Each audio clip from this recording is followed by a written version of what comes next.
Here the first term, the 3, is smaller than the second term, the 7. So we're not going to be what? Borrowing, are we? Okay. So here's where we make them into fractions. 3 times 7 is 21, and 21 plus 2 is 23. 7 times 5 is 35, and 35 plus 2 is 37. Okay?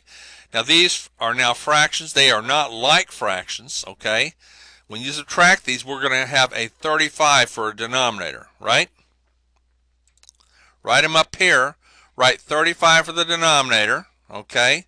7 times 5 is 35. 23 times 5 is 115. 5 times what is 35? 35 divided by 5 is 7. So 7 times 37, if you do that, you're going to come up with 259. If you have $115 in your bank account and you spend 259, then you got a problem, don't you? Huh? You got a problem. You spent too much money. All right? First of all, write these as like fractions. Combine the 115 minus 259. Now, like I said, if you had 115 and you spend 259, now you got a problem because you're overdrawn. But you're not going to owe $259 because you paid off part of that, didn't you? So it's a smaller number than 259. To get that, you would subtract these numbers. But remember, you're in debt. So you end up owing $144, okay? Now, we want to make this, if they want a fraction for an answer, then we are finished, okay? All right?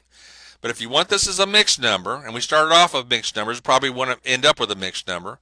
But you got to watch the instructions, because if they say write a fraction for an answer, then we are done. If they want a mixed number, then I actually have to divide 144 by 35. So here we go.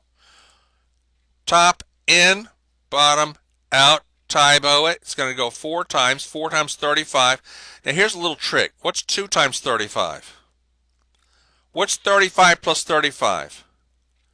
What's 30 plus 30? Can you say 60? Then what's 35 plus 35? Can you say 70? Huh?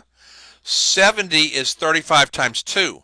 What's 35 times 4? What's 70 plus 70? You can do that in your head if you think about it a little while, okay? Now subtract those. You get 4. Put the 4 over the 35. Don't forget we're in debt here. We're in debt this much.